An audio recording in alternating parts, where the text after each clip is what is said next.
Market analisis 28 Desember 2022 kita akan lihat langsung dari sisi fundamental apa yang akan berpotensi menggerakkan market setelah tadi malam rally cukup tinggi dari market emas. Ya, penggerak sentimen market yang terbaru dari berita tentang China tentunya bertahap semakin jelas bahwa China masih tetap akan melanjutkan rencana reopeningnya meskipun sedang menghadapi lonjakan kasus COVID.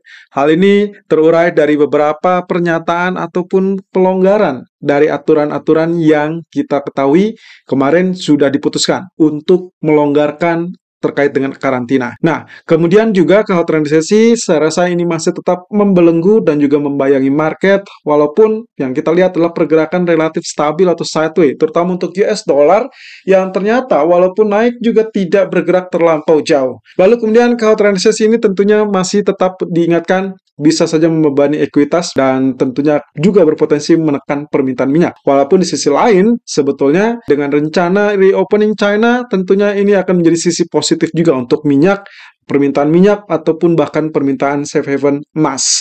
Apalagi kalau misalkan kita bicara tentang resesi, of course itu akan memandu kepada tingkat permintaan safe haven emas. Dan kemungkinan tidak akan ada Santa Claus Rally tahun ini untuk pasar saham. Jadi kemungkinan rally ataupun kenaikan untuk pasar saham saya rasa relatif sedikit atau relatif tipis, jadi akan sangat terbatas. Terutama kita tinggal memasuki 2 hari aktif karena di hari Jumat kemungkinan posisinya akan tutup lebih cepat. Kemudian dari China, setelah kemarin aturan untuk pendatang, kali ini pemerintah memberikan aturan bebas bepergian bagi warga China yang ingin traveling ke luar negeri. Ya, aturan terbaru ini juga akan diberlakukan 8 Januari 2023, di mana permohonan warga negara China untuk paspor biasa, baik itu untuk kunjungan wisata ataupun kunjungan ke luar negeri, akan diproses.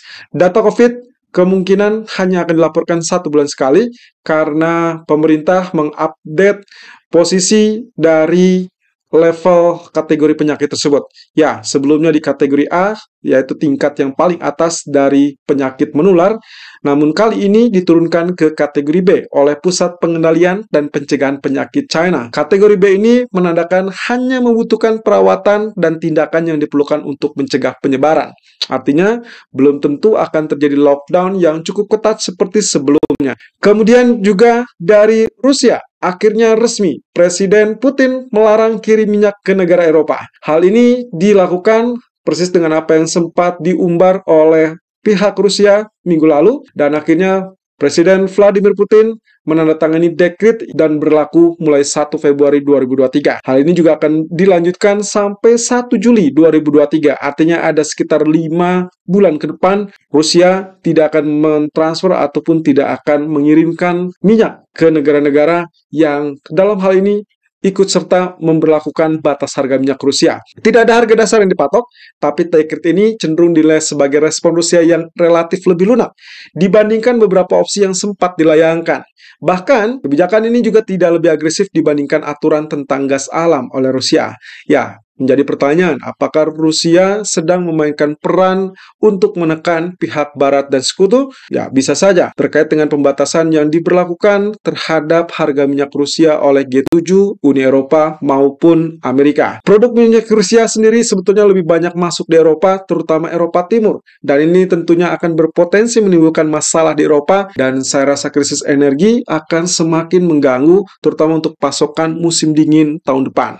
Dan kesan dari rapat pertemuan kebijakan BOJ 19 dan 20 Desember yang lalu, BOJ kembali menekankan bahwa mereka harus mempertahankan yield curve control selama diperlukan sampai mencapai sasaran harga yang stabil dan juga berkelanjutan. Ini berarti terkait dengan target inflasi mereka yang 2%. BOJ masih harus mempertahankan kebijakan yang longgar dikarenakan Jepang berada dalam fase kritis dalam mencapai target inflasi. Memburuknya fungsi pasar obligasi jika berlanjut tentunya akan mengganggu efek positif dari kebijakan pelonggaran BOJ tersebut. Dan juga BOJ menilai tepat untuk memperluas rentang imbal hasil karena kekhawatiran tersebut diakibatkan dari dampak negatif yield curve control terhadap pasar obligasi. Di sisi lain, penerus atau calon penerus Kuroda di BOJ, Takehiko Nakao, mengatakan bahwa pelebaran toleransi JGB atau Japanese Government Bond Yield Curve Control, maka hal tersebut akan membuat perubahan kebijakan berikutnya lebih mudah.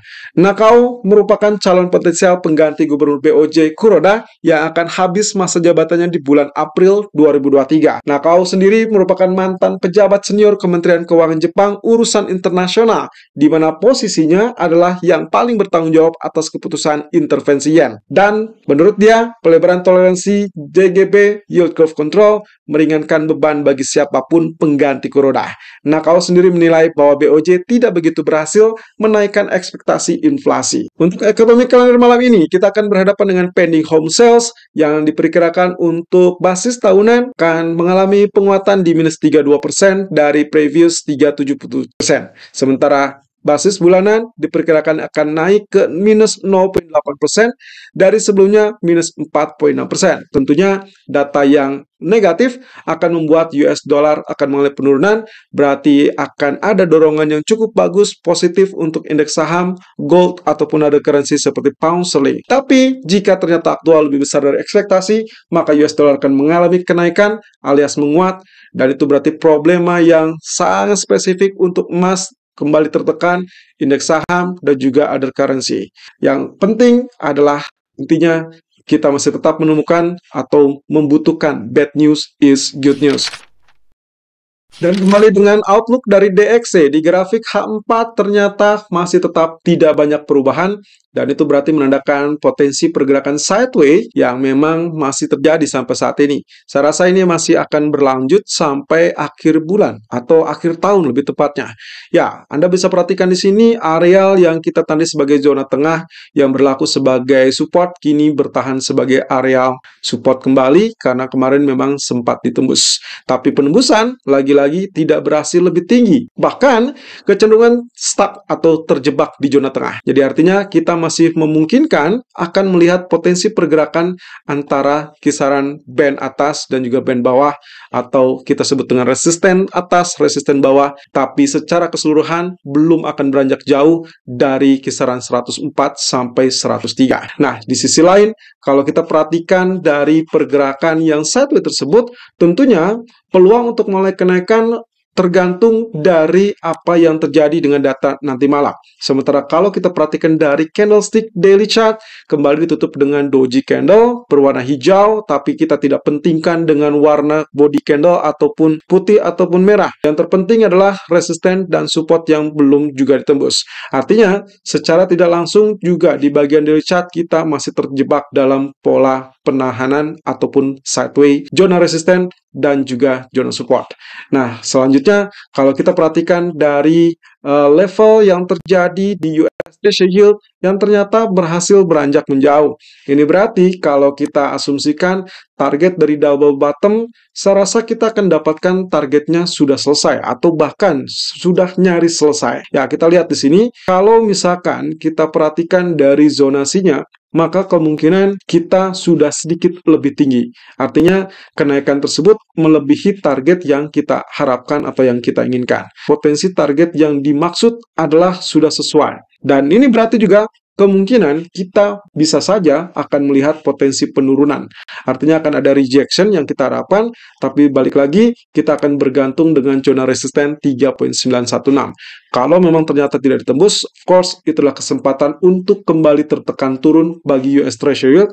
Tapi kalau dia berhasil melangkah lebih menjauh, maka bukan mustahil kita akan dapatkan tantangan terbaru untuk gold menjelang akhir tahun. Tapi ingat bahwa di hari Jumat mereka akan tutup lebih cepat untuk pasar obligasi, sehingga kemungkinan efek akhir bulan bisa saja mulai dirasakan malam nanti sampai besok. Jadi kita masih akan melihat potensi pergerakan yang relatif sideways dengan harapan kekhawatiran resesi masih tetap mendulang ataupun mendukung emas, sehingga kemungkinan penurunannya pun tidak akan terlampau dalam. Itu berarti US Treasury Yield ataupun bahkan dolar kemungkinan tidak akan terlalu tinggi untuk mengalami kenaikannya.